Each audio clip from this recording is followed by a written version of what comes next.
Steve, what are the implications of the public not having a say when it comes to determining foreign policy in a country? What would happen in a scenario in which, for example, Donald Trump was a president? Okay, I think I agree with the assumption that the public has very little influence over foreign policy, but I think that assumption has some flaws. So, for example, we can think about the Cuban lobby in Florida, that they're very strong over American Cuban policy. And one of the reasons why the Cuban embargo has continued for so long is because of the influence and the pressure of Cuban Americans in Florida. So I think that's an example of a specific group, a strong group of the American public that does influence American foreign policy. And we can think of similar things with Israel, we can think of similar things with Armenians. You have different groups that do influence American foreign policy. Then you have also the masses that also sometimes influence American foreign policy. So when the masses start to oppose a war, the president is very limited in what he can do. So an example would be the Vietnam War, where pressure from the public to find an easy solution in Vietnam and get the hell out of Vietnam was really strong on changing Johnson and Nixon's policies in Vietnam. So I think that assumption is generally correct. I think it's generally correct to assume that the publics are passive in foreign policy, that they care a lot more about the economy, they care a lot more about gay people and these things that are really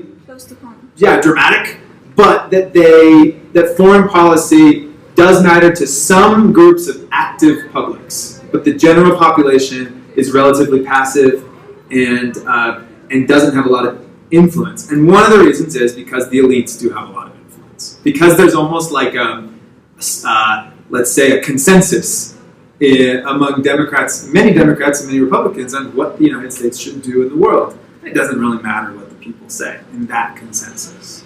Now, Trump is challenging that because Trump is challenging the consensus by saying, A, that free trade maybe is bad for the United States, and B, that maybe we don't need to challenge Russia in all of these foreign policy conflicts. These are fundamentally breaking from the status quo, but maybe he's listening to the people more than his predecessors.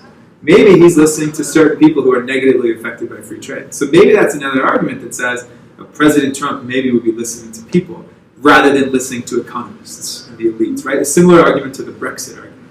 So maybe the public would have some power over a Trump administration. But maybe we certainly also know that he's very authoritarian in his personality, that he only listens to himself, that he's not very good at listening to advisors, he's not very democratic in his beliefs and his outlook, his view of things. So maybe we also can assume that it wouldn't really matter what people think, and that Donald Trump would do what he thinks is best because he's the CEO, manager of the company that's called America. He's the billionaire expert. At the same time, the magical thing about democracy is you need to get reelected.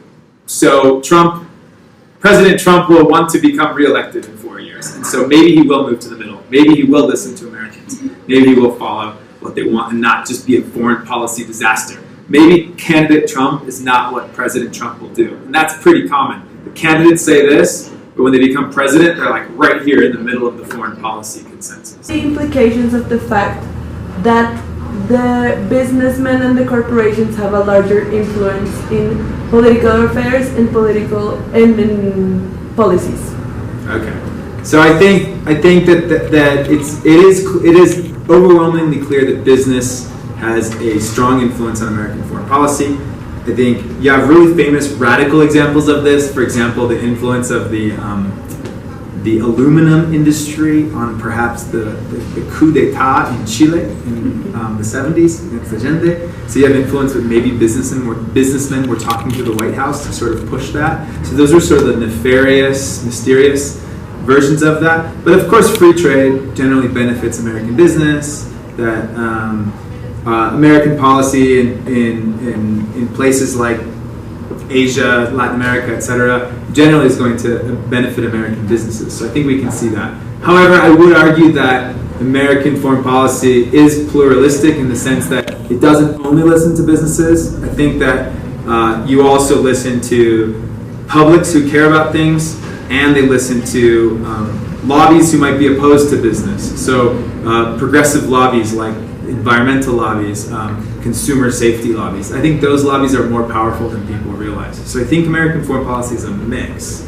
But I think that generally for 200 years, business interests have won, and that American foreign policy is going to prioritize what businessmen want. And I think Trump is not going to be an exception to that. And Hillary Clinton definitely is seen as the pro-business elite candidate, right? So I think that that's the consensus in American politics.